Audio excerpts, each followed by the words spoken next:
اعوذ باللہ من الشیطان الرجیم بسم اللہ الرحمن الرحیم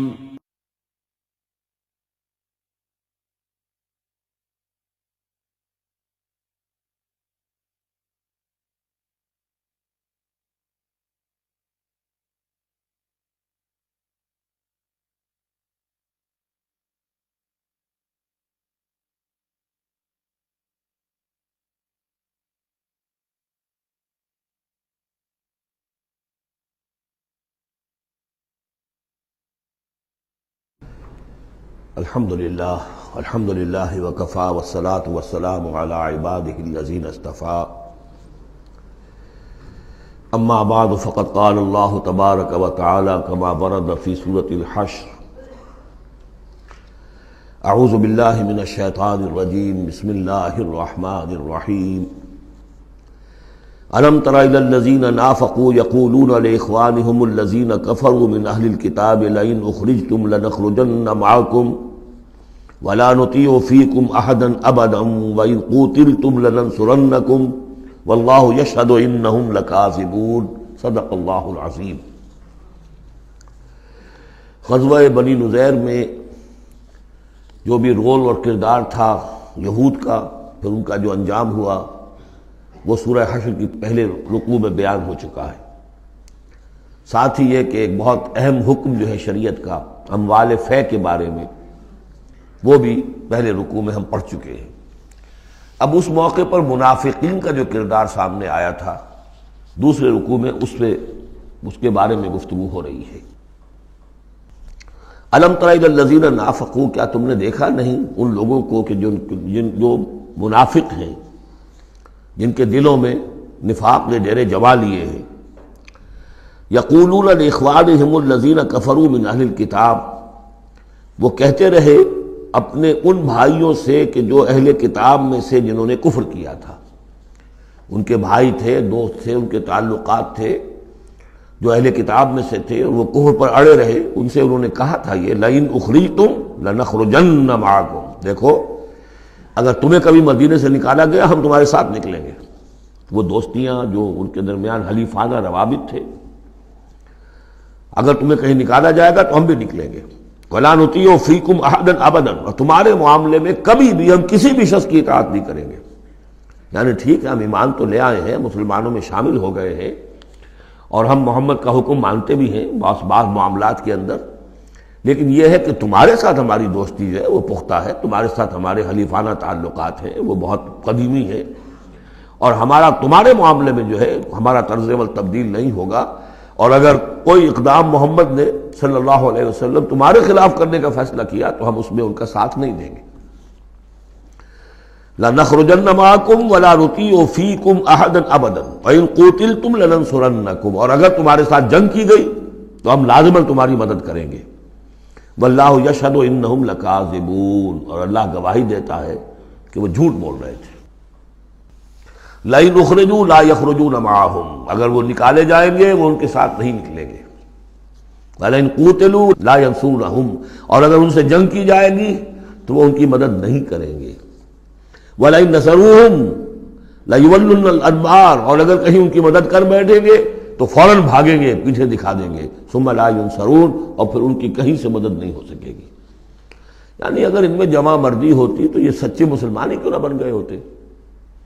ایمان لائے تھے، اگر ہمت ہوتی ان میں، کوئی قوت ارادی ان کی صحیح ہوتی، کوئی غیرت اور حمیت ہوتی، کوئی اپنی ہی ذات کی عزت کا کوئی خیال ہوتا، تو یہ ہرچے بعد بعد پھر ایمان لانے کے بعد ان کا طرز عمل جو ہے کیوں نہ وہی ہو جاتا کہ جو اہل ایمان کا تھا۔ بودے ہیں، بودے ہونے کی وجہ سے تو نفاق پیدا ہوا ان میں۔ اب اگر یہ کہتے ہیں کہ ہم تمہاری مدد کریں گے اور لازماً لڑ جائیں گے، ہر ایک سے لڑ جائیں گے، تو یہ سب جھوٹ ہے۔ اول تو یہ کہ اگر یہ نکالے گئے تو وہ ان کے ساتھ نہیں نکلیں گے، ان سے جنگ کی گئی تو ان کا ساتھ نہیں دیں گے، اور اگر کوئی اکا دکا ان میں سے ایسا نکل بھی آیا سر پھرا کہ جو اپنے اس وعدے کو پورا کرنے کے لیے ان کے ساتھ شامل ہو کر جنگ کرے گا، تو پھر یہ کہ جھٹ وہ بھاگ جائے گا، میدان چھوڑ جائے گا، اور یہ کہ پیٹھ دکھا دے گا۔ لَأَنْتُمْ أَشَدُّ رَهْبَةً فِي صُدُورِهِم مِّنَ اللَّهِ، مسلمانوں یقیناً تمہارا ڈر ان کے دلوں میں کہیں زیادہ ہے بنسبت اللہ کے ڈر کے۔ یہ اللہ سے اتنا نہیں ڈرتے جتنے کہ تم سے ڈرتے ہیں۔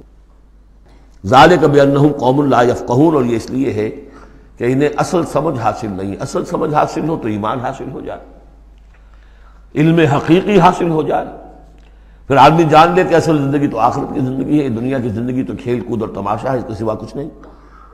لا یقاتلونکم جمیعا، یہ کبھی بھی جنگ نہیں کریں گے تمہارے خلاف مل کر، الا فی قری محصنۃ، مگر یہ کہ کہیں ایسی بستیوں میں کہ جن کو پوری طرح فورٹیفائیڈ ہو، جن کی کہ فصیلیں کھڑی ہوں، مضبوط ہوں، ان کے اندر سے ہو کر جنگ کریں گے، او من ورائے جدر، یا دیواروں کے پیچھے سے، باسہم بینہم شدید، ان کے آپس کے جھگڑے جو ہے وہ بہت سخت ہے۔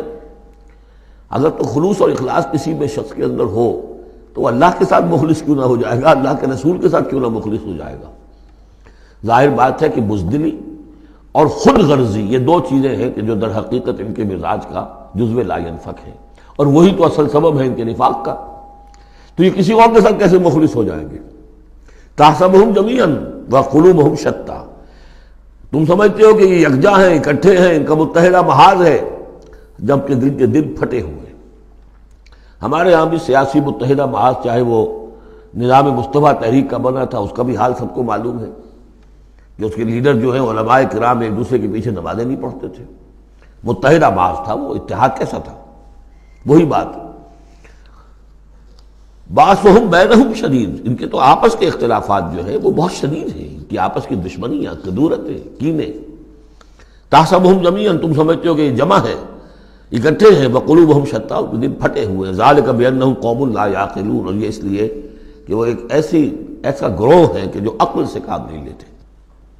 کمثل الذین من قبلہم قریبا ذاقوا وبال امرہم، جیسے قصہ ان کا ہوا جو ان سے پہلے تھے ماضی قریب میں، یعنی بنو قینقاع۔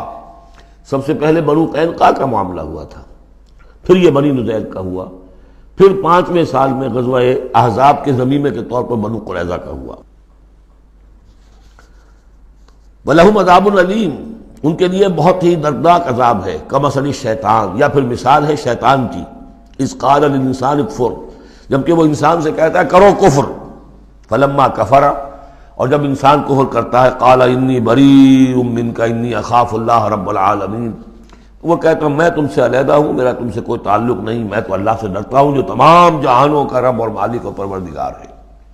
فَكَانَ عَاقِبَتَهُمَا أَنَّهُمَا فِي النَّارِ خَالِدَيْنِ فِيهَا، تو ان دونوں کی عاقبت یہ ہے کہ وہ شیطان بھی اور وہ انسان بھی، دونوں کی عاقبت یہ ہے کہ وہ رہیں گے آگ میں اور ہمیشہ ہمیشہ رہیں گے۔ وَذَلِكَ جَزَاءُ الظَّالِمِينَ، اور یہی ہے ظالموں کا بدلہ، جیسا کہ سورہ قاف میں ہم پڑھ چکے ہیں کہ وہ قرین جو ہوگا، اس گناہگار کافر اور مشرک کا جو قرین ہوگا، وہ جب لے کر آئے گا، حاضر کرے گا، قَالَ قَرِينُهُ هَذَا مَا لَدَيَّ عَتِيدٌ، اور اللہ تعالیٰ کی طرف سے حکم آئے گا فرشتوں کو، القیا فی جہنم کل کفار عنید، تو وہ کیا کہے گا، ربنا ما اطغیتہ ولکن کان فی ضلال بعید، اور اللہ تعالیٰ فرمائیں گے لا تختصموا لدی وقد قدمت الیکم بالوعید ما یبدل القول لدی وما انا بظلام للعبید۔ تیسرا رکوع اور آخری رکوع جو ہے اس سورہ حشر کا، یہ پھر قرآن مجید کا ایک بہت اہم مقام ہے۔ میں آج سوچ رہا تھا کہ میں بار بار جو کہتا ہوں آپ سے، یہ قرآن کا بہت اہم مقام ہے، یہ قرآن کا بہت اہم مقام ہے، تو اس کی بھی ایک حقیقت سمجھ لیجئے۔ قرآن حکیم میں تو کوئی ایک حرف اور ایک لفظ بھی غیر اہم نہیں ہے، البتہ مختلف اعتبارات سے مختلف مقامات کی ایک ریلیٹیولی زیادہ اہمیت ہے۔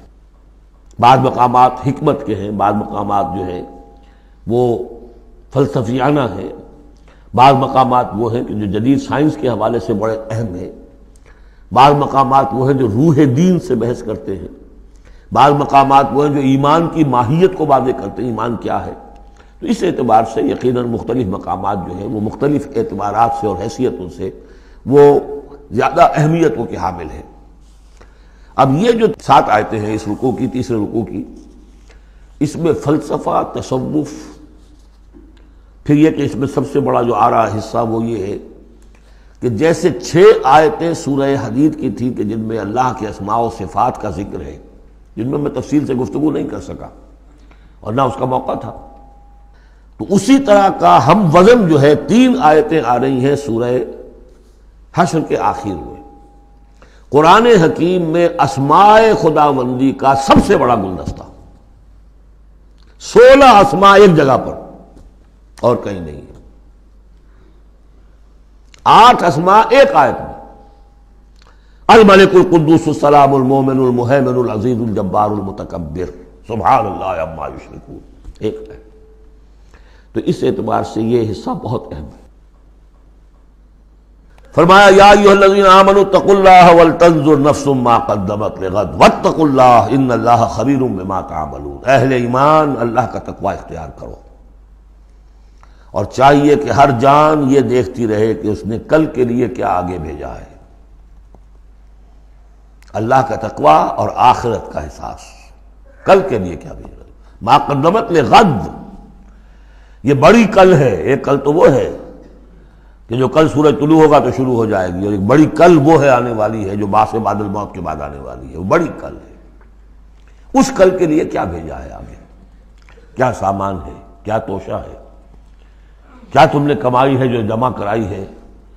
وہ جو اس کائناتی حکومت کا جو سب سے بڑا ریزرو بینک ہے، امپیریل بینک ہے اس کائنات کا، اللہ تعالیٰ کے ہاں کیا جمع کرایا. اور دیکھیے 2 مرتبہ ایک آیت میں واتقوا اللہ، اللہ کا تقوی، اللہ کا خوف. لیکن یہ خوف اصل میں اس طرح کا خوف نہیں ہوتا جو کسی خوفناک شے کا خوف ہوتا ہے. ایک ہے شیر کا خوف یا سانپ کا خوف، ایک خوف والد کا خوف ہوتا ہے، وہ محبت کے تحت ہوتا ہے. میرے والد جو ہے ناراض نہ ہو جائے، میں اپنے والد کے احساسات اور جذبات کو مجروح نہ کر بیٹھوں، وہ مایوس نہ ہو جائے مجھ سے، اللہ ناراض نہ ہو جائے. یہ خوف. یا ایھا الذین آمنوا اتقوا اللہ ولتنظر نفس ما قدمت لغد واتقوا اللہ ان اللہ خبیر بما تعملون. یقیناً جو کچھ تم کر رہے ہو اللہ اسے باخبر ہے. اگلی آیت ہے جسے علامہ اقبال نے قرار دیا کہ ان کے فلسفہ خودی کی سورس یہ ہے. سید نذیر نیازی نے ہمارے ہاں قرآن کانفرنس میں باقاعدہ بیان کیا، ان کے مضمون میں بھی موجود ہے یہ، کہ میں نے حضرت علامہ سے یہ سوال کیا کہ آپ کے فلسفہ خودی کے بارے میں بڑی جیب گوئیاں ہوتی ہیں. کوئی کہتا ہے کہ فلاں نیٹشے سے آپ نے اخذ کر لیا ہے، فلاں سے کر لیا ہے. آپ بتائیے کہ آپ کے اس فلسفہ خودی کی سورس کیا ہے. تو علامہ نے فرمایا کہ اچھا کل آ جانا فلاں وقت. تو کہتے ہیں کہ میں اتنا خوش رہا کہ شاعر مشرق اور حکیم الامت مجھے یہ اعزاز بخش رہے ہیں کہ میں جاؤں گا اور وہ مجھے ڈکٹیٹ کرائیں گے کہ میرے فلسفہ خودی کی سورس کیا ہے. تو میں گیا اور بہت خوش گیا، پینسل کاپی لے کر گیا. میں گیا تو کہا ذرا قرآن مجید اٹھا لاؤ. تو ایک تو مجھ پر وہ ویسی پڑ گئی. پھر کہا کہ ذرا کھولو سورہ حشر نکالو اور یہ آیت پڑھو، وَلَا تَكُونُوا كَالَّذِينَ نَسُوا اللَّهَ فَأَنسَاهُمْ أَنفُسَهُمْ أُولَٰئِكَ هُمُ الْفَاسِقُونَ. یہ ہے میرے فلسفہ خودی کی سورس. دیکھنا مسلمانوں، ان لوگوں کی طرح نہ ہو جانا جنہوں نے اللہ کو بھلا دیا، تو اللہ نے انہیں اپنے آپ سے غافل کر دیا. فَأَنسَاهُمْ أَنفُسَهُمْ، اس کے کیا معنی؟ کیا کوئی خدا سے غافل جو اپنے آپ کو بھول جاتا ہے؟ اپنے پیٹ کا خیال نہیں رہتا اس کو؟ اپنے جسم میں کوئی پھوڑا نکل آئے تو علاج نہیں کراتا؟ کس چیز سے غافل ہے؟ وہ اپنے جسم سے غافل نہیں، وہ اپنے حیوانی وجود سے غافل نہیں، اس کے تقاضوں سے غافل نہیں، اس کی اپ کیپ، اس کی مینٹیننس، اس کی ویئر اینڈ ٹیئر کو درست کرتے رہنا، کسی چیز سے غافل نہیں. معلوم ہوا کہ اس حیوانی وجود کے علاوہ کوئی حیثیت ہے انسان کی، اصل حقیقت جس کو انسان بھول جاتا. اور یہ ہم پڑھ چکے ہیں سورہ مجادلہ کے اندر بھی الفاظ آئے تھے کہ شیطان نے انہیں اللہ کو بھلا دیا. فَأَنسَاهُمْ ذِكْرَ اللَّهِ اسْتَحْوَذَ عَلَيْهِمُ الشَّيْطَانُ فَأَنسَاهُمْ ذِكْرَ اللَّهِ. شیطان نے ان پر قابو پا لیا ہے اور انہیں بھلا دیا ہے، اللہ کے ذکر سے غافل کر دیا ہے. تو جو لوگ اللہ کو بھلا دیتے ہیں وہ اپنے آپ سے، اپنی اصل حقیقت سے غافل ہو جاتے ہیں. وہ اپنے آپ کو کیا سمجھتے ہیں؟ حیوان. اور آج کا ہماری جو تہذیب کا جو مرکزی نقطہ ہے آج کا گلوبل سویلائزیشن کا، کہ انسان نرا حیوان ہے. اور اس میں سب سے بڑا پارٹ پلے کیا ہے ڈاروین کے نظریہ ارتقاء نے. حیوان جیسے اور حیوان ہے ویسا حیوان انسان ہے. اتنا ہی فرق ہے نا جتنا گھوڑا اور گدھا. گدھا ذرا کورس قسم کا ہے، ذرا گھٹیا رف قسم کا جانور ہے، اور ذرا گھوڑا فائن ہے، ریفائنڈ ہے، تمکنت والا. باقی بنیادی فرق کیا ہے گدھے میں اور گھوڑے میں؟ اسی طرح گوریلا اور شمپینزی اور انسان، کیا فرق ہے؟ اتنا ہی فرق ہے جتنا گدھے اور گھوڑے میں ہے، اتنا ہی گوریلا اور شمپینزی اور انسان میں ہے. کوئی فرق نہیں. وہی موٹیوز جو ان کے ہیں وہی موٹیوز ان کے ہیں، سارے وہی موٹیوز ہیں. سائیکالوجی ہے تو اسی پر چل رہی ہے. جو محرکات عمل ہے انسان کے وہ وہی ہے جو حیوان کے، کوئی اور ہے ہی نہیں. یہ ہے اصل میں اس دور کا المیہ، اللہ کو بھول جانا اور اپنی اصل حقیقت یعنی روح. اللہ کو بھلاؤ گے تو تمہارے اندر جو ڈیوائن ایلیمنٹ اس نے پھونکا تھا اس سے غافل ہو جاؤ. اب کیا رہ گئے تم میرے حیوان؟ میں نے آپ کو اس سے پہلے بھی وہ اپنشد کا جملہ سنایا ہے. Man in his ignorance identifies himself with the material sheaths which encompass his real self. Real self تو میری انا ہے، میری خودی ہے. اور یہ انا خودی فلسفیانہ الفاظ ہے کس شے کے لیے؟ وہ جو روح ہے میرے اندر ہے، نور تجلی بھی اسی خاک میں پنہاں، غافل تو نرا صاحب ادراک نہیں ہے. نقطۂ نوری کے نام او خودی، زیر خاک ماں شرار زندگی. لیکن اس سے غافل، جب اس سے غافل حیوان رہ گئے. جب حیوان رہ گئے اولئک ھم الفاسقون، تو حیوان کے لیے تو کوئی مورل لا ہے نہیں. اور ارلی فرینچ لٹریچر جو ہے پچھلی سینچری کا وہ سارا اسی پر بیسڈ ہے. وہ ساری دلیل یہاں سے لاتے ہیں کہ انسانوں نے اپنے اوپر قیدیں لگانی ہے. بیوی بیٹی ماں میں فرق کرنا، حیوانات میں کوئی فرق کرتا ہے؟ نیوڈسٹ کلب سے اگر پوچھے کہتے ہیں حیوانات میں سے کوئی لباس پہنتا ہے؟ انسان نے خام کا تکلف ایجاد کر لیا. ان کے لیے سورس ہے وہی حیوانوں کی زندگی، انہی سے سبق حاصل کرو. یہ ہے انسان کے اندر صرف حیوان نہیں ہے.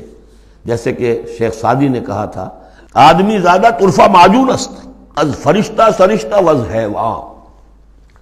یہ جو انسان ہے آدم زاد یہ ایک معجون مرکب ہے. اس میں فرشتہ بھی، سرشتہ کہتے ہیں گوندنے کو، آٹے کو پانی کو ملا کر گوندتے ہیں آپ، یکجان کرتے ہیں. تو از فرشتہ سرشتہ وز حیوان، اس میں ایک فرشتہ بھی ہے ایک حیوان بھی ہے، دونوں گندے ہوئے. فرشتہ ہے روح، عالم امر کی شے، اور وہ نور سے پیدا کیا. روح بھی روح عالم امر کی شے، یسألونک عن الروح قل الروح من امر ربی، یہ بھی نور سے پیدا کی گئی. نقطۂ نوری یہی ہے. تو ولا تکونوا کالذین نسوا اللہ فانساہم انفسہم اولئک ھم الفاسقون. لا یستوی اصحاب النار واصحاب الجنہ، دیکھو برابر نہیں ہو سکتے آگ والے اور جنت والے. اصحاب الجنت ھم الفائزون، یقیناً جنت والے ہی کامیاب ہوں گے. اللہم ربنا اجعلنا منہم، اللہم ادخلنا الجنت مع الابرار، اللہم اجرنا من النار، یا مجیرو یا مجیرو یا مجیر. اس کے بعد آیت آئی ہے قرآن مجید میں عظمت قرآن کے بیان میں عظیم ترین آیت. لو انزلنا هذا القرآن على جبل لرأيته خاشعا متصدعا من خشیۃ اللہ. اگر ہم اس قرآن کو اتار دیتے کسی پہاڑ پر تو تم دیکھتے کہ وہ دب جاتا، متصدعا پھٹ جاتا، من خشیۃ اللہ، اللہ کے خوف سے. میں نے جو شروع میں تعارف قرآن پر جو گفتگو کی تھی اس میں اس کا حوالہ دیا تھا عظمت قرآن کے لیے. قرآن ایز سچ، قرآن فی نفسہ ہی اس کی عظمت کیا ہے. ایک ہے قرآن کی افادیت کیا ہے، دو چیزیں جدا ہیں. ایک فی نفسہ ہی وہ کیا ہے، اس کی عظمت کیا ہے. ایک یہ کہ اس کا فائدہ کیا ہے، افادیت کیا ہے. افادیت پر بس ہم آیت پڑھ چکے، لیکن خاص طور پر دو آیتیں سورہ یونس کی. یا ایھا الناس قد جاءتکم موعظۃ من ربکم وشفاء لما فی الصدور وہدی ورحمۃ للمؤمنین. قل بفضل اللہ وبرحمتہ فبذلک فلیفرحوا هو خیر مما یجمعون. لیکن قرآن فی نفسہ ہی اگر ہم اسے اتار دیتے کسی پہاڑ پر تو تم دیکھتے کہ وہ دب جاتا پھٹ جاتا. اور اس کے لیے میں تشریح کر چکا ہوں سورہ اعراف میں جو معاملہ ہوا تھا کہ حضرت موسیٰ علیہ السلام نے عرض کیا تھا اللہ سے رب ارنی انظر الیک، اور اللہ نے فرمایا کہ تم مجھے نہیں دیکھ سکتے، لن ترانی ولکن انظر الی الجبل فإن استقر مکانہ فسوف ترانی. ذرا اس پہاڑ کو دیکھو، ہم اپنی تجلی اس پر ڈالیں گے، اگر وہ سہار جائے، کھڑا رہ جائے اپنی جگہ پر، برداشت کر جائے، تو تم بھی سمجھنا کہ ہاں ہمیں دیکھ سکو گے.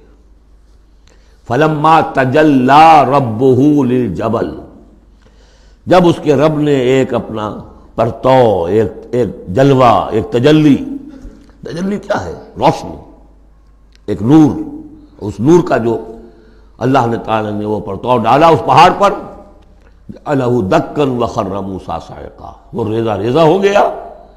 اور تجلی باری تعالی، ذات باری تعالی کی تجلی کے بالواسطہ مشاہدے کا اثر ہوا ہے کہ حضرت موسیٰ بے ہوش ہو کر گر گئے. اب نوٹ کیجئے، یہ بالکل وہی بات ہے جو تمثیل کی شکل میں آ رہی ہے. فرق کیا ہے؟ وہ تجلی ذات تھی باری تعالی کی، یہ تجلی صفات ہے. کلام اللہ، اللہ کا کلام ہے، کلام متکلم کی صفت ہوتا ہے، اس کی بھی تاثیر وہی ہے جو ذات باری تعالیٰ کی تاثیر ہے. اس کو علامہ اقبال نے ادا کیا ہے، فاش گویم آنچ در دل مضمرست. میں صاف ہی کھول کے بیان کر دوں جو میرے دل میں مضمر ہے، چھپی ہوئی بات ہے. این کتابیں نیست چیزیں دیگر است. یہ قرآن کتاب نہ سمجھو اسے، کتاب نہیں کچھ اور ہے. کیا ہے؟ مثل حق پنہاں ہم پیداست. آج ہم نے وہ آیت بھی پڑھ لی، الظاہر والباطن، اللہ الظاہر بھی ہے الباطن بھی ہے. تو ذات باری تعالیٰ جیسے الظاہر بھی ہے الباطن بھی ہے، اسی طرح مثل حق پنہاں وہ ہم پیداست، یہ چھپا ہوا بھی ہے اور ظاہر بھی ہے، سامنے بھی ہے. اس لیے میں بیان کر چکا ہوں وہاں سورہ واقعہ میں، لا یمسہ الا المطہرون، جب تک کہ اندر پاک نہ ہو چکا ہو قرآن کے حقیقی معرفت اور معانی تک انسان پہنچ نہیں سکتا. چھلکوں تک رہے گا، ہڈی ہوگی اس کے ہاتھ میں، گودا نہیں ہوگا اس کے پاس. ماذ قرآن مغزہ برداشتے استخاں پیش سگاں انداختے، مغز تک نہیں پہنچ سکتا. وہ ہے اصل میں قرآن مجید کا معاملہ کہ تجلی صفات باری تعالی صفت ہے کلام کی، اور کلام میں آپ کو معلوم ہے متکلم کی پوری شخصیت جو ہے منعکس ہو جاتی ہے. کوئی شخص ہے، کوئی بھٹیارن ہے، کوئی اور ہے، بڑمونجا ہے، اب ان کی اپنی زبان ہے، ان کا ایک جملہ آپ سنیں گے پتہ چل جائے گا یہ کون بول رہا ہے، یہ کون بول رہی ہے. اس لیے کہ پوری شخصیت، ان کا ذہن و فکر کا حدود اربع، ان کی تہذیب و تمدن کے ساتھ کس درجے ان کا کوئی تعلق ہے یا نہیں ہے، سب واضح ہو جائے گا. تانت بازی راگ پایا. تو اللہ کا کلام ہے یہ. لو انزلنا هذا القرآن على جبل لرأيته خاشعا متصدعا من خشية الله وتلك الامثال نضربها للناس لعلهم يتفكرون. اور یہ مثالیں ہیں جو ہم لوگوں کے لیے بیان کرتے ہیں تاکہ وہ فکر کریں، غور کریں، سوچیں. اب یہاں سے وہ 3 آیتیں شروع ہو رہی ہیں، وہاں 6 تھیں. صفات اور اسماء ہمارے ہاں جو ایمان کے لیے جو یاد کیے ہوں گے آپ نے، اگر اللہ تعالیٰ نے بچپن میں یہ موقع آپ کو دیا ہو تو ایمان مجمل، ایمان مفصل. ایمان مجمل کے الفاظ کیا ہے؟ آمنت باللہ کما ہوا باسمائہ و صفاتہ وقبلت جمیع احکامہ. تو اسماء اور صفات، صفات باری تعالیٰ کے موضوع پر سورہ حدید کی پہلی 6 آیات یہ قرآن مجید کا ذروہ سلام ہے، چوٹی. سلام چوٹی، ذروہ کہتے ہیں اونٹ کے کوہان کو، کوہان کی بھی اونچی جو سب سے نمایاں شے ہوتی ہے. اسماء پر یہ سب سے بڑا گلدستہ ہے. اور ایک خاص بات جو میں نے وہاں نوٹ نہیں کرائی تھی آپ کو، سورہ حدید میں واحد مقام ہے قرآن مجید کا جہاں اسماء باری تعالیٰ کے مابین حرف عطف واو آیا ہے، هو الاول والآخر والظاہر والباطن، اور کہیں نہیں ہے. 4 اسماء آئے ہیں سورہ جمعہ کے شروع میں، یسبح للہ ما فی السماوات و ما فی الارض الملک القدوس العزیز الحکیم، کوئی حرف واو نہیں۔ اور 8 اسماء آئیں گے یہاں پر، الملک القدوس السلام المومن المہیمن العزیز الجبار المتکبر، کوئی حرف واو نہیں۔ وہو العزیز الحکیم، یہ نہیں هو العزیز والحکیم نہیں۔ اس کی وجہ کیا ہے؟ اللہ تعالیٰ کے تمام اسماء، اللہ کی تمام صفات اس کی ذات میں بیک وقت موجود ہیں۔ واو میں تو مغایرت پیدا ہو جاتی ہے، واو میں تراخی پیدا ہو جاتی ہے، لیکن یہاں کیوں آئے سورہ حدید میں؟ اس لیے کہ اول و آخر بیک وقت نہیں ہو سکتے، وہ حال عقلی ہے۔ ظاہر و باطن ایک وقت میں ہو سکتے ہیں، میرا ظاہر میرا باطن یہ تو ایک ہی وقت میں موجود ہے، قرآن کا ظاہر اور قرآن کا باطن ایک وقت میں موجود ہے، اول و آخر ایک نہیں ہو سکتے، اس لیے وہاں واو لایا گیا، هو الاول والآخر والظاہر والباطن۔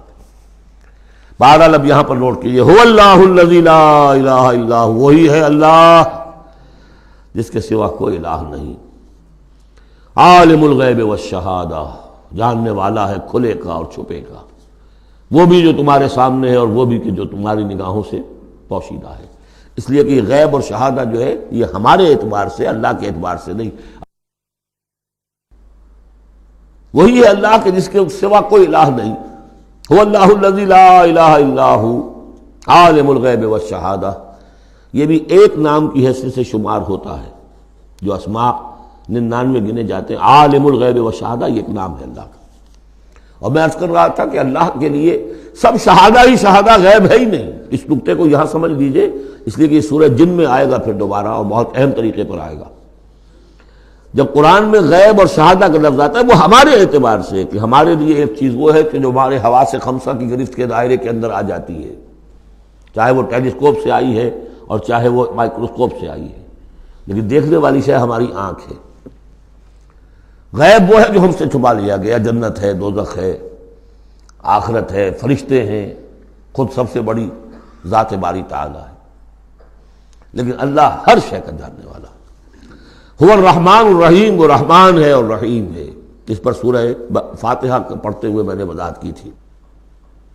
هو اللہ الذی لا الہ الا هو، وہی ہے اللہ جس کے سوا کوئی الہ نہیں، الملک بادشاہ حقیقی، القدوس پاک، السلام سلامتی اور سالم، ہر اعتبار سے سالم، کوئی اس کو نزل پہنچانے والا نہیں ہے، ہر عیبوں سے پاک، المومن امن دینے والا، امان دینے والا، المہیمن پناہ میں لینے والا، العزیز زبردست، مطلق العنان جس کی اتھارٹی ایبسلیوٹ ہے، الجبار دباؤ رکھنے والا، المتکبر عظمت والا، بڑائی والا۔ یہ 8 نام آئے ہیں، الملک، القدوس، السلام، المومن، المہیمن، العزیز، الجبار، المتکبر۔ سبحان اللہ عما یشرکون، اللہ پاک ہے ان تمام چیزوں سے جو یہ شرک کرتے ہیں۔ هو اللہ الخالق البارئ المصور، وہی ہے اللہ، اب 3 نام اور آگے، الخالق، الباری، المصور، ان میں خاص ربط ہے۔ خلق، اس میں سب سے پہلے اگر ہم اپنے اوپر قیاس کریں تو پہلے کوئی شے بنانے سے پہلے ذہن میں ایک نقشہ بنتا ہے۔ بڑھئی نے میز بنانی ہے، اس کے ذہن میں میز کا نقشہ پہلے بن چکا ہے، کرسی بنانی، کرسی کا نقشہ بن چکا ہے، یہ اس کی ذہنی تخلیق ہے۔ پھر وہ اسے ظاہر کرتا ہے عالم واقعہ میں، وہ لکڑی کی میز بنا کر اسے واقعہ نمایاں کر دیتا ہے، لے آتا ہے۔ پھر اس کی تصویر، فنیشنگ ٹچز، اس کو رنگ روغن، یہ تینوں مرحلے ایک ہی پروسیس کے ہیں۔ اللہ نے تخلیق فرمائی، پھر اس کو ظاہر کیا، عدم کے پردے سے نکال کر اور وجود کے پردے میں لے آیا۔ باری، برا کہتے ظاہر کرنے والا، من قبل ان نبرأہا، اس سے پہلے کہ ہم اسے ظاہر کریں۔ ما اصاب من مصیبت فی الارض ولا فی انفسکم الا فی کتاب من قبل ان نبرأہا، سورہ حدید میں آیت پڑھ چکے ہیں۔ وہی ہے الخالق، الباری، المصور، لہ الاسماء الحسنی، تمام اچھے نام اسی کے ہیں۔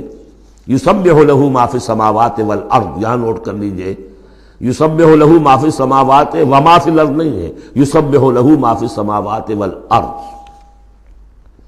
سورہ حدید کے شروع میں تھا سبح للہ ما فی السماوات والارض، سورہ حشر میں آیا سبح للہ ما فی السماوات وما فی الارض۔ یہاں یسبح للہ ما فی السماوات والارض، اور پھر 2 مرتبہ آئے گا یسبح للہ ما فی السماوات وما فی الارض، سورہ جمعہ کے شروع میں بھی، سورہ تغابن کے شروع میں بھی۔ وَهُوَ الْعَزِيزُ الْحَكِيمُ۔ دیکھیے اس سورہ مبارکہ کی خاص خصوصیت یہ ہے، شروع بھی ہوئی تسبیح کے ساتھ، اختتام بھی تسبیح کے ساتھ، شروع میں بھی العزیز الحکیم، زبردست حکمت والا، آخر میں بھی العزیز الحکیم۔ سورۃ الممتحنہ، بسم اللہ الرحمن الرحیم۔ سورہ ممتحنہ کا جو زمانہ نزول ہے معین کر لیجئے، یہ ان 2 رکوعوں کے ساتھ سمجھیے کہ جو سورہ توبہ میں ہم نے پڑھے، دوسرا اور تیسرا رکوع۔ فتح مکہ سے پہلے جو کچھ رد و قدا چل رہی تھی کہ نہیں کرنا چاہیے، کاہے کے لیے فوج کشی کر رہے ہیں، اور اس پر پھر جو اللہ تعالیٰ کی طرف سے جو تبصرہ آیا، منافقین تھے یا ضعفاء تھے، ان کے اعتراضات کے جواب دیے گئے، آخر مکے والے کتنے ہی برے صحیح، بہرحال وہ حرم کی خدمت کرتے ہیں، لہذا ان کا ایک نیکی کا مقام بھی ہے، وہ ساری دلیلیں پڑھ چکے ہیں۔ سورہ توبہ رکوع 2 اور 3، یہ بھی 2 رکوع ہیں۔ اسی موقع پر ایک بہت مخلص مومن صحابی، ان سے ایک بہت بڑی غلطی ہو گئی۔ حضرت حاتب ابن ابی بلتعہ رضی اللہ تعالی عنہ، بدری ہیں، ان کے گھر والے، ان کا پورا کنبہ ابھی مکے میں تھا، اور ان کا کوئی وہاں پہ رشتہ دار ایسے نہیں تھے کہ جو ان کی حفاظت کر سکے۔ انہیں یہ اندیشہ ہوا کہ اگر واقعی اب جنگ ہو گئی اور اگر ہم جا رہے ہیں مکے پر چڑھائی کرنے کے لیے، تو پھر یہ ہے کہ مکے میں جو مشرکین ہیں، کفار ہیں، وہ میرے بچوں کو، میرے گھر والوں کو شدید نقصان پہنچا سکتے ہیں، لہذا میں ان کے ساتھ کوئی نیکی کروں تاکہ میرے اس احسان کو پیش نظر رکھ کر وہ میرے گھر والوں کا لحاظ کریں۔ انہوں نے ایک خط لکھا مکے والوں کے نام، اور اس میں گویا کہ وہ سیکریٹ جو ہے وہ لیک کر دیا کہ محمد اب تم پر چڑھائی کرنے والے ہیں صلی اللہ علیہ وسلم۔ یہ احسان دھرا۔ ایک عورت کو وہ خط دیا، اس عورت نے اس خط کو اپنی چٹیا میں باندھ لیا تاکہ تلاشی لی جائے تو کہیں سے نکلے نہ، اور وہ عورت وہ خط لے کر روانہ ہو گئی۔ ادھر حضور کو اللہ تعالیٰ نے وحی سے مطلع کر دیا۔ حضور نے بھیجا حضرت علی اور ان کے ساتھ ایک اور صاحب کہ جاؤ فلاں جگہ اس وقت وہ عورت ہوگی، تم جا کے اس کو وہاں ٹھہری ہوئی ہے راستے میں کسی منزل میں، اس کے پاس خط ہے، وہ لے کے آؤ۔ وہاں پہنچے، عورت موجود تھی، محمد رسول اللہ کی دی ہوئی خبر تو غلط نہیں ہو سکتی تھی۔ اس سے پوچھا، نہیں قتل نہیں۔ اس کی جو تلاشی لی تو کہیں نہیں نکلا۔ پھر حضرت علی نے دھمکی دی، دیکھو ہمیں ہمارے نبی نے بتایا ہے تمہارے پاس خط ہے، جھوٹا نہیں ہو سکتا وہ، یا تو تم سیدھی سیدھی خط مجھے نکال دو ورنہ میں تمہیں برہنہ کر کے تمہاری تلاشی لوں گا۔ بہرحال یہ دھمکی سن کر وہ پھر اس نے کھول کے اپنی چٹیا اور نکال کے دے دی، وہ خط لے کے آ گئے۔ اب وہ راز کھل گیا، ابی بلتعہ کو بلایا، حاتب نے ابی بلتعہ کو مان لیا، جی حضور یہ میرا خط ہے۔ حضرت علی نے کہا کہ، یا حضرت عمر نے کہ آپ مجھے اجازت دیں کہ میں اس کی گردن مار دوں ابھی؟ آپ نے فرمایا نہیں، حاتب بدری ہے اور بدریوں کے تمام اللہ تعالیٰ پچھلے اگلے گناہ معاف کر چکا ہے، تو اس کی وہ جو فضیلت ہے اس کی وجہ سے جو خطا ہو گئی اللہ معاف کرے گا۔ تو وہ ہے اصل میں کشاکش پس منظر میں جس میں کہ یہ صورت نازل ہو رہی ہے۔ یا ایھا الذین آمنوا لا تتخذوا عدوی وعدوکم اولیاء، اہل ایمان تم میرے اور اپنے دشمنوں کو اپنا دوست اور ولی نہ بناؤ۔ ان کی خیر خواہی، ان کی بھلائی، ان پہ احسان کرنے کی کوشش، ان کے ساتھ اپنے گڈ آفیسز بلڈ کرنے کی کوشش۔ تلقون الیہم بالمودۃ، تم ان پر ان کی طرف رجوع کرتے ہو، بھیجتے ہو پیغام دوستی کے، خلوص و اخلاص کے۔ وقد کفروا بما جاءکم من الحق، حالانکہ انہوں نے کفر کیا ہے، انکار کیا ہے اس حق کا جو تمہارے پاس آیا ہے۔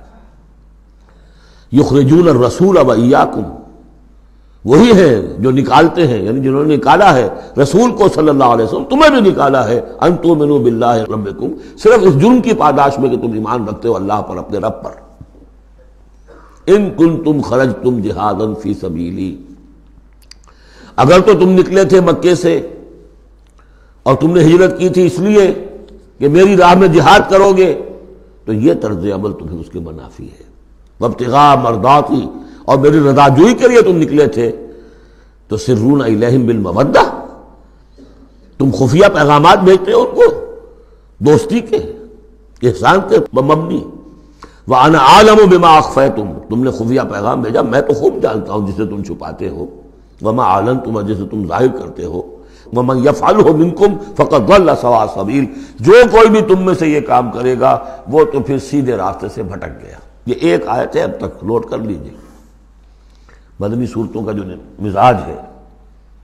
یا ایھا الذین آمنوا لا تتخذوا عدوی وعدوکم اولیاء تلقون الیہم بالمودۃ وقد کفروا بما جاءکم من الحق یخرجون الرسول وایاکم ان تؤمنوا باللہ ربکم ان کنتم خرجتم جہادا فی سبیلی وابتغاء مرضاتی تسرون الیہم بالمودۃ وانا اعلم بما اخفیتم وما اعلنتم ومن یفعلہ منکم فقد ضل سواء السبیل۔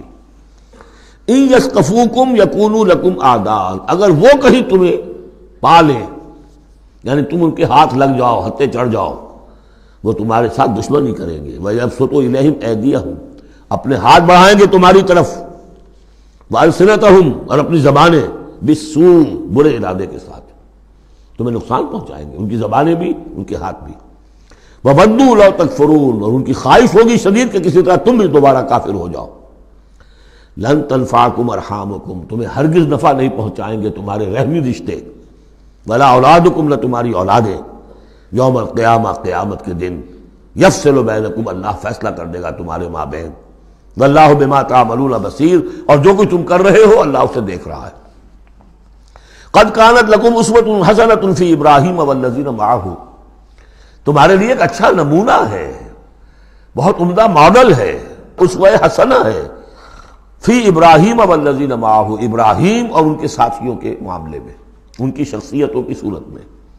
اذ قالوا لقومہم، جبکہ انہوں نے کہا اپنی قوم سے، برملا کہہ دیا، انا براء منکم، ہم بری ہیں تم سے، ومما تعبدون من دون اللہ، اور جن کو بھی تم پوج رہے ہو اللہ کے سوا، ہمارا ان سے کوئی رشتہ نہیں، کوئی تعلق نہیں، ہم اعلان برات کر رہے ہیں ان سے۔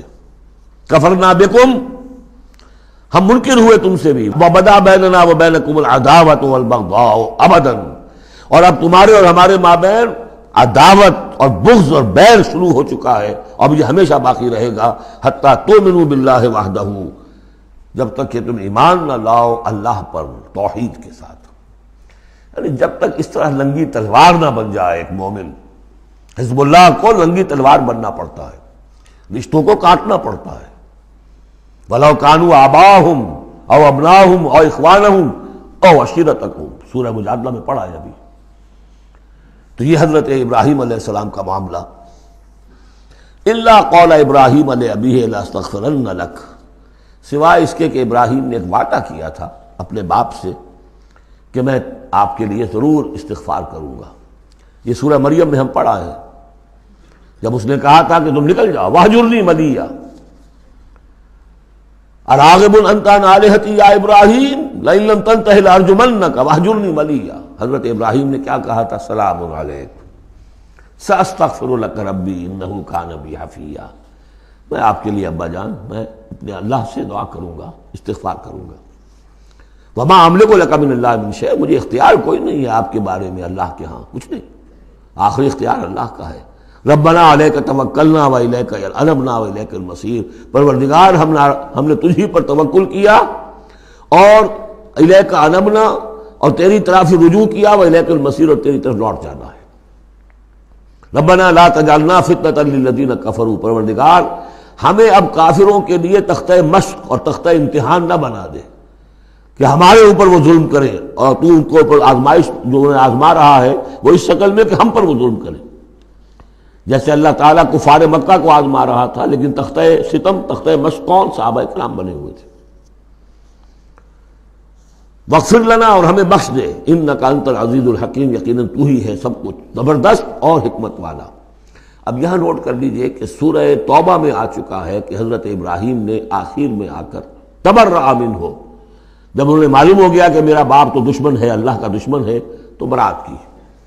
یہ آیتیں جو ہیں یہ سن 8 میں فتح مکہ سے قبل نازل ہو رہی ہیں۔ حاتب بن بلتع کا واقعہ ہے، ابھی مکے طرف روانگی نہیں ہوئی ہے، اور وہ آیتیں جو ہیں وہ سن 9 میں نازل ہو رہی ہیں، اس کے بھی ذی قعدہ کے بھی بعد، جبکہ واپس آ گئے حضور صلی اللہ علیہ وسلم تبوک سے، لہذا وہ ہوگی محکم، اور یہ بات جو ہے اس کے پہلے یہ گویا کہ تابع رہے گی۔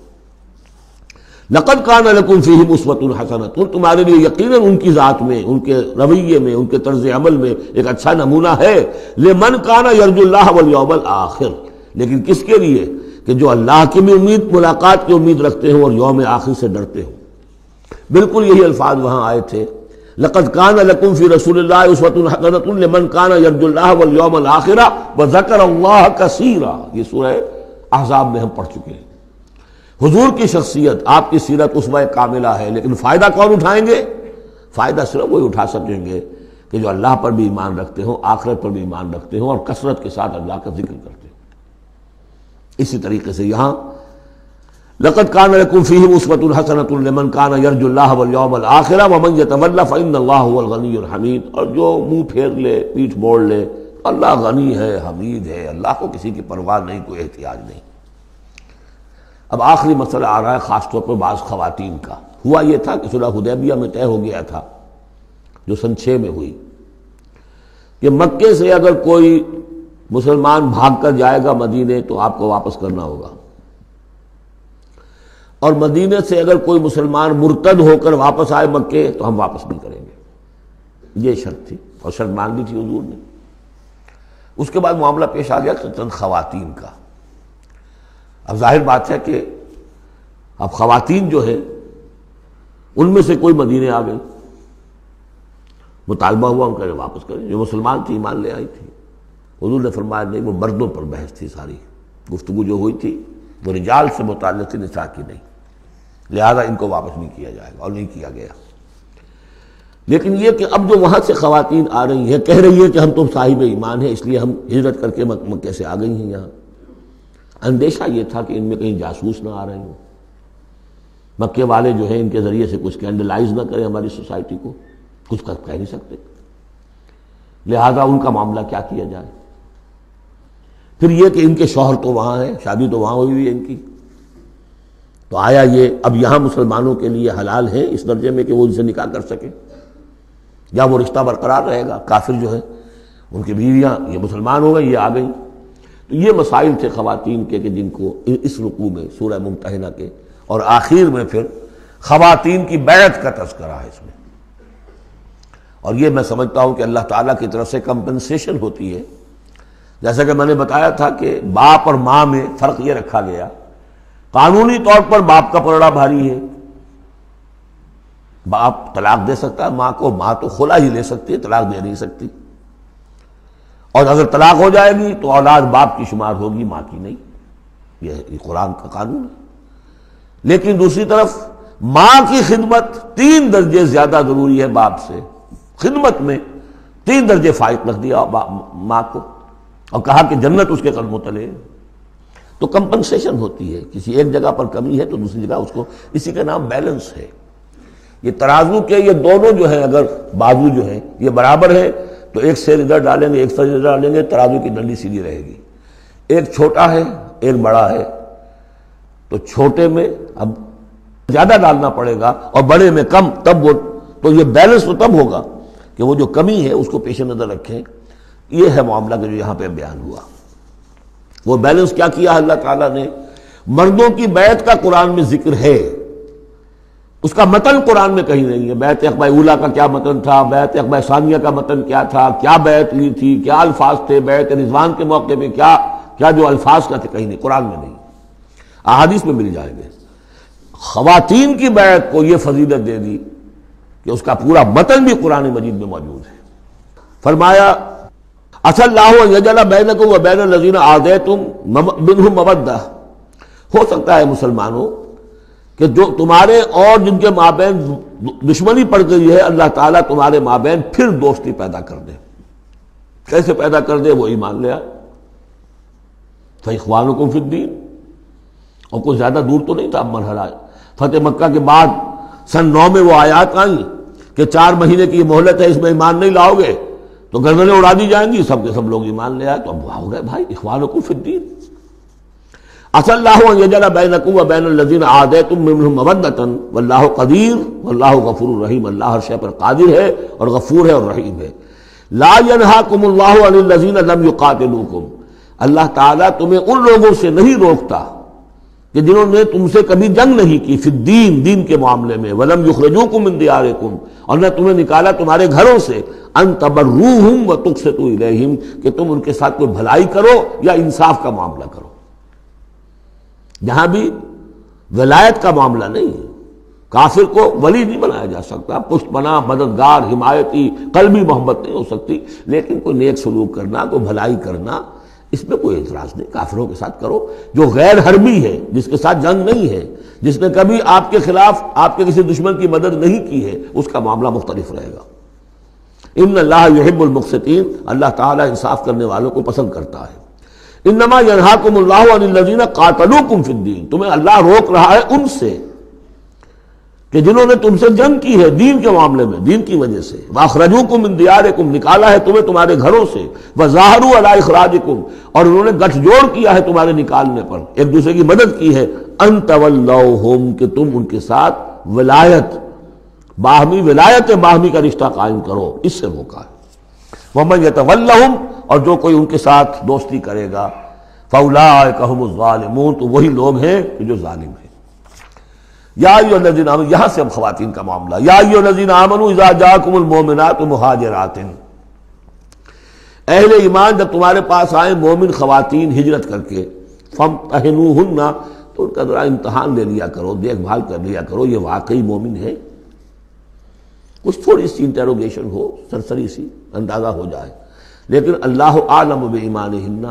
باقی یہ کہ اللہ تعالیٰ بہتر جانتا ہے کسی کے دل میں ایمان ہے یا نہیں ہے. آپ کے لیے ناممکن ہے کہ آپ اس کی صحیح تفتیش کر سکیں. تاہم پھر بھی کسی درجے میں ایک احتیاطی تدبیر اختیار کرو کہ دیکھ لیا کرو کہ وہ واقعتاً ایمان والی ہے. فَإِنْ عَلِمْتُمُوهُنَّ مُؤْمِنَاتٍ. پھر اگر تم دیکھو کہ وہ مومن ہے، واقعتاً مومن ہے، فَلَا تَرْجِعُوهُنَّ إِلَى الْكُفَّارِ. تو اب انہیں لوٹاؤ نہیں کفار کی طرف. لا ہن حل لہم. نہ وہ اب ان کافروں کے لیے حلال رہی ہیں، ولا ہم یحلون لہن. نہ وہ ان کے لیے حلال ہے. وآتوہم ما انفقوا. جو کچھ انہوں نے خرچ کیا تھا، مہر دیا تھا، وہ لوٹا دو، یہاں سے دے دو، بھجوا دو. فلاں کافر، اس کی بیوی مسلمان ہو گئی، یہاں آ گئی ہے، اب یہاں تعلق ازدواج ختم ہوا، جو مہر تم نے دیا تھا وہ واپس کر رہے ہیں. دیکھیے یہ ہے عدل و انصاف. جیسے کہ حضرت خالد بن ولید نے ایک موقع پر، جبکہ شام کے محاذ پر ذرا پیچھے ہٹنا پڑا، غالباً ابو عبیدہ کا معاملہ تھا رضی اللہ تعالی عنہما، تو ایک شہر جس سے کہ جزیہ لے لیا گیا تھا، پھر چونکہ وہاں سے پسپائی جو ہے ٹیکٹیکل موو کے طور پر وہاں سے پیچھے ہٹنا پڑا، تو وہ سارا جزیہ واپس کر دیا. ہم جا رہے ہیں، اب آپ لوگوں کی حفاظت کا ذمہ ہم نہیں لے سکتے. ذمہ کا مطلب ہے ہمیں آپ کی حفاظت کی ذمہ داری پوری کرنی تھی، نہیں کر سکتے، یہ رقم واپس. اور دھاڑے مار مار کر وہ روئے کہ یہ لوگ فرشتہ لوگ یہ جا رہے ہیں ہمیں چھوڑ کر. تو یہاں بھی کہا جا رہا ہے کہ وہ کافر ہیں، لیکن یہ کہ ان کے جو انہوں نے مہر وغیرہ دیا ہوا ہے مسلمان عورتوں کا، واپس کر لوٹا دو. ولا جناح علیکم ان تنکحوہن اذا آتیتموہن اجورہن. اور اے مسلمانوں، تم پر کوئی حرج نہیں ہے، کوئی گناہ نہیں ہے کہ تم اب ان خواتین سے نکاح کر لو جبکہ تم انہیں ان کے مہر ادا کر دو. ولا تمسکوا بعصم الکوافر. اور اگر تمہاری بیویاں وہاں ہیں، کوئی رہ گئی ہیں ابھی کفر پہ ہیں، تو تم بھی ان کے ناموس کو اپنے قبضے میں نہ رکھو، یعنی انہیں طلاق دے دو، انہیں فارغ کر دو کہ ہمارا تم سے کوئی تعلق نہیں. واسألوا ما انفقتم. اور ان سے مانگ لو جو بھی تم نے ان کو دیا تھا مہر کے طور پر، جب ہمارے اور تمہارے درمیان وہ رشتہ ختم ہوا، میرا مہر واپس کرو. ولیسألوا ما انفقوا. جو انہوں نے خرچ کیا تھا وہ مانگ لیں. جو یہاں مسلمان عورتیں آ گئی ہیں ان کا مہر لوٹا دیا جائے. ذالکم حکم اللہ یحکم بینکم. یہ اللہ کا حکم ہے اور اللہ تمہارے مابین فیصلہ کر رہا ہے. واللہ علیم الحکیم، اللہ سب کچھ جاننے والا ہے، کمال حکمت والا۔ وَإِنْ فَاتَكُمْ شَيْءٌ مِّنْ أَزْوَاجِكُمْ، اور اگر کوئی چیز جاتی رہے تمہارے ہاتھ سے تمہاری بیویوں کے معاملے میں، یعنی مسلمان مرد ہجرت کر کے آ گیا، بیوی اس کی وہاں پر ہے اور وہ کافرہ ہے، مشرکہ ہے، اور اس سے وہ کہتا ہے میرا مہر واپس کرو، وہ نہیں کرتی، وہ مہر واپس نہیں کر رہی، اسے یہاں پہ نکاح کرنے کے لیے مہر ادا کرنا پڑے گا، اس کے پاس پیسے نہیں۔ اس مسئلے کا حل بتایا، وَإِنْ فَاتَكُمْ شَيْءٌ مِّنْ أَزْوَاجِكُمْ، تمہارے کچھ لوگوں کی طرف سے اگر انہیں یہ نقصان پہنچ جائے کہ انہیں وہ مہر واپس نہ ملے، فَعَاقَبْتُمْ إِلَى الْكُفَّارِ، یہ کفار کے ہاں رہ گیا، وہ نہیں دے رہے تم مہر، فَعَاقَبْتُمْ، پھر اگر کہیں تمہارا ہاتھ پڑ جائے، کہیں کسی جگہ تمہیں فتح مل جائے، کہیں سے تمہیں مال غنیمت یا مال فہ ہاتھ آ جائے، فَآتُوا الَّذِينَ ذَهَبَتْ أَزْوَاجُهُمْ، تو ان لوگوں کو کچھ دے دلا دو کہ جن کی بیویاں جاتی رہیں اس کفر اور اسلام کی وجہ سے، رشتہ جو کٹ گیا ہے، تاکہ اب وہ اپنی اس رقم سے جو انہیں دی جا رہی ہے وہ یہاں نکاح کر سکیں، اور جو خواتین وہاں سے آ رہی ہیں جن کا کہ حکم دے دیا گیا کہ یہاں سے ان کے مہر واپس کر دو، تو اب ان سے وہ نکاح کریں گے تو مہر دیں گے تو تب ہوگا نا۔ فَآتُوا الَّذِينَ ذَهَبَتْ أَزْوَاجُهُمْ مِثْلَ مَا أَنفَقُوا وَاتَّقُوا اللَّهَ الَّذِي أَنتُم بِهِ مُؤْمِنُونَ، اور اس اللہ کا تقوی اختیار کرو جس پر کہ تمہارا ایمان ہے۔ یا ایھا النبی، اے نبی صلی اللہ علیہ وسلم، اذا جاءک المؤمنات یبایعنک، جب آپ کے پاس آئیں مومن خواتین آپ سے بیعت کرتی ہوئی، علی اللہ یشرکن باللہ شیئا، پہلی شرط یہ ہے کہ وہ عہد کریں کہ وہ اللہ کے ساتھ کسی شے کو شریک نہیں کرے گی، ولا یسرقن، دوسری یہ کہ چوری نہیں کریں گی، ولا یزنین، کوئی بدکاری نہیں کریں گی، ولا یقتلن اولادہن، اپنی اولاد کو قتل نہیں کریں گی، ولا یاتین ببہتان یفترینہ بین ایدیہن وارجلہن، اور نہ ہی وہ کوئی ایسا طوفان باندھیں گی، کوئی بہتان لگائیں گی جو ان کے ہاتھوں اور پاؤں کے مابین سے ہو، سیکسول سکینڈلز، کوئی عورت جو تہمت لگا دے کسی کے اوپر اس نے میری آبرو ریزی کی ہے یا اس نے کسی اور اعتبار سے، تو یہ چیزیں بھی نہیں، اور یہ ہوتا رہا ہے، انبیاء تک کے ساتھ ہوا ہے۔ ولا یعصینک فی معروف، اور آخری بات یہ اس بیعت کے اندر کہ جو بھی آپ بھلی بات ان سے کہیں گے اس کے اندر آپ کی نافرمانی نہیں کریں گے۔ یہ ہیں آرٹیکلز آف بیع خواتین کے لیے۔ فبایعہن، تو اے نبی ان کی بیعت قبول کر لیجئے، انہیں بیعت کر لیجئے اپنے سے، واستغفر لہن اللہ، اور ان کے ساتھ ان کے لیے اللہ تعالیٰ سے استغفار کیجئے۔ ان اللہ غفور الرحیم، یقیناً اللہ غفور الرحیم ہے۔ اب یہاں نوٹ کر لیجئے کہ جو بیعت مردوں سے لی گئی، بیعت عقبہ ثانیہ، بیعت عقبہ اولیٰ جو تھی وہ تقریباً یہی تھی، اسی لیے اس کو بیعت النساء بھی کہتے ہیں، پہلی بیعت۔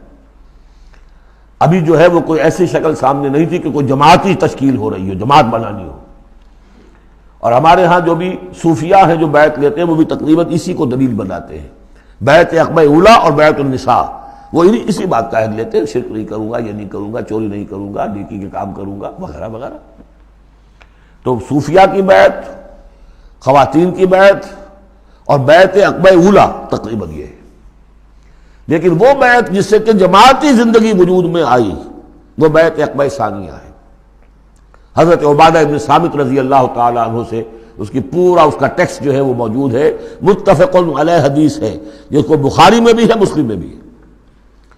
بایعنا رسول اللہ صلی اللہ علیہ وسلم، وہ فرماتے ہم نے بیعت کی تھی اللہ کے رسول سے صلی اللہ علیہ وسلم، علی السمع والطاعۃ، آپ کا ہر حکم سنیں گے، اطاعت کریں گے، فی العسر، تنگی اور مشکل میں بھی، والیسر، اور آسانی میں بھی، والمنشط، اس حالت میں بھی کہ ہماری طبیعتوں میں انشراح ہو کہ ہاں یہ کام واقعتاً بہت مفید ہے، صحیح ہے، والمکرہ، اور اس حالت میں بھی کہ ہمیں اپنی طبیعتوں پر جبر کرنا پڑے، ہمیں اس فیصلے کے ساتھ اتفاق نہ ہو، وعلی اثرۃ علینا، اور اس کے باوجود کہ دوسروں کو ہم پر ترجیح دے دی جائے۔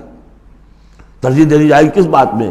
آپ امیر بنا رہے ہیں فلاں شخص کو، یہ تو ابھی نوبارد ہے، ابھی آیا ہے، ابھی شامل ہوا ہم میں، اور ہم پرانے آپ کے ساتھی ہیں، نہیں، پریروگیٹو ہے یہ آپ کا، جس کو چاہیں امیر بنائیں۔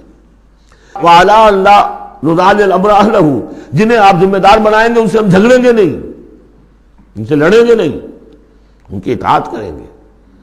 من اطاعنی فقد اطاع اللہ ومن عصانی فقد عصی اللہ ومن اطاع امیری فقد اطاعنی ومن عصی امیری فقد عصانی۔ وعلی نقول بالحق اینما کنا، آخری شق یہ کہ ہم حق بات ضرور کہیں گے جہاں کہیں بھی ہوں گے. لا نخاف فی اللہ لومۃ لائم، ہم کسی ملامت کرنے والے کی ملامت کے خوف سے اپنی زبان بند نہیں کریں گے. یہ بیعت عقبہ ثانیہ جو ہے اس کو ہم نے تنظیم اسلامی میں اختیار کیا، ایک لفظ کا اضافہ کیا، ابایعک علی السمع والطاعۃ فی المعروف. حضور کی اطاعت مطلق تھی، جو حکم دیں گے، غلط دے نہیں سکتے، معصوم ہے. حضور کے بعد ابو بکر کی بیعت بھی مطلق نہیں تھی، مقید ہے، مشروط ہے، کتاب و سنت کے دائرے کے اندر اندر. یہ بیعت ہے چونکہ اس کے بعد حضور نے پہلی مرتبہ ایک تنظیمی ڈھانچہ قائم کیا کہ مدینے میں آپ نے 12 نقیب مقرر کر دیے. یہ تنظیمی شکل پہلی مرتبہ ہو رہی ہے آپ کی سیرت کے اندر. مکے میں تو چونکہ آپ خود موجود ہیں اور سب صحابہ وہیں ہیں، چھوٹا سا شہر ہے، تو کسی تنظیمی سانچے کی اور ڈھانچے کی اور لمبی چوڑی چین جو ہے بنانے کی ضرورت ہی نہیں. اب مدینہ دور ہے، وہاں کے کچھ لوگ 9 خزرج میں سے اور 3 اوس میں سے آپ نے نقیب بنائے، اب ان کی ذمہ داری بنی. اس طرح جماعتی تنظیم جو بنی ہے وہ اس بیعت پر بنی ہے. البتہ چونکہ خواتین کا معاملہ یہ ہے کہ جماعتی جدوجہد جو آگے چلنی ہے اس میں جہاد اور قتال کے جو مراحل آنے ہیں اس میں خواتین کا حصہ بالواسطہ ہے، بلا واسطہ نہیں ہے، ڈائریکٹ نہیں ہے. وہ بیعت ان سے نہیں دی گئی بلکہ یہی بیعت لی گئی ہے کہ اس کے اندر یہ افعال ہیں، یہ نہیں کریں گے. اور یہ کہ ہاں جو امیر ہیں حضور صلی اللہ علیہ وسلم جو بھی حکم دیں گے، جو بھلائی کا حکم ہوگا اس میں ان کی نافرمانی نہیں کریں گے. اس کو ہم نے تنظیم میں خواتین کی بیعت کے لیے بعین ہی یہی الفاظ اختیار کیے. اور واقعہ یہ کہ اس کا بہت ایک اہم پہلو یہ ہے کہ چاہے خواتین کو وہ دوسرے کام نہیں کرنے جو مردوں والے ہیں، جنگ میں جانا ہے یا کوئی اور مسئلہ ہے، لیکن ایک سینس آف بلانگنگ ہو جاتی ہے کہ ایک گروہ کے ساتھ ہونا. کونوا مع الصادقین، کوئی ہے جس کے ساتھ آپ نے اپنے آپ کو آئیڈینٹیفائی کیا، جماعتی زندگی ہے اور اس کے تحت ایک کام ہو رہا ہے. اس کی برکتیں جو ہیں جو آپ نے فرمایا گیا، جو حضور نے فرمایا، یہ حضرت عمر کا قول ہے، اثر ہے، لا اسلام الا بالجماعہ ولا جماعہ الا بالامارہ ولا امارہ الا بالسماع ولا سماع الا بالطاعہ. کوئی اسلام نہیں ہے بغیر جماعت کے، کوئی جماعت نہیں بغیر امارت کے، کوئی امارت نہیں بغیر حکم سننے کے، اور سننے کا کوئی فائدہ نہیں ہے تک مانا نہ جائے. حضور نے فرمایا علیکم بالجماعہ ید اللہ علی الجماعہ، تم پر لازم ہے کہ جماعت کی شکل میں رہو، اور اللہ کی مدد اور تائید جماعت کے ساتھ ہوتی ہے. اور اس جماعت سازی کے لیے جو مسنون اور منسوس اور معصور بنیاد ہے وہ ہے بیعت، جس کو ہم نے چھوڑ دیا.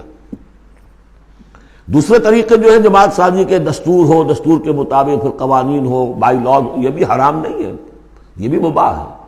لیکن مباح ہونا اور بات ہے، اور منسوس ہونا، مسنون ہونا، معصور ہونا یہ بالکل اور بات ہے. زمین و آسمان کا فرق ہے. بہرحال ہم نے تنظیم اسلامی میں اس بیعت ہی کے نظام کو اختیار کیا. اللہ کا شکر ہے کہ جو ایک انسٹیٹیوشن اسلام کا بالکل ختم ہو گیا تھا، ڈیڈ، متروک، ہم نے اسے زندہ کیا ہے.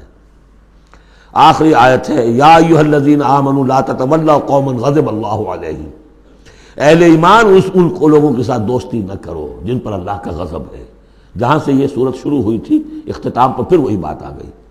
قد یئسوا من الآخرہ، یہ آخرت سے مایوس ہو چکے ہیں. کما یئس الکفار من اصحاب القبور، جیسے کہ کفار مایوس ہو چکے ہیں اصحاب قبور میں سے. اس کے 2 معنی دیے گئے ہیں. جیسے کفار جو قبر میں ہیں ان پر تو حقیقت واضح ہو چکی ہے نا، عالم برزخ میں جب پہنچ گئے تو انہیں معلوم ہے، اب حقائق منکشف ہو گئے، جیسے وہ مایوس ہو گئے ہیں کہ ان کے لیے اب کوئی راستہ نہیں، اللہ کے عذاب سے بچنے کی کوئی شکل نہیں.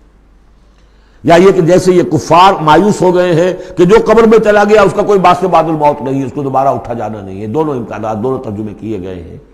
تو تم ان لوگوں کی طرح نہ ہو جاؤ جو مایوس ہو چکے ہیں یہ لوگ اللہ کی رحمت سے. یہ لوگ جو ہیں، یہ جو یہودی ہیں، اور ان کے ساتھ تمہاری دوستی درست نہیں ہے. بارک اللہ لی ولکم فی القرآن العظیم ونفعنی وإیاکم بالآیات وذکر الحکیم.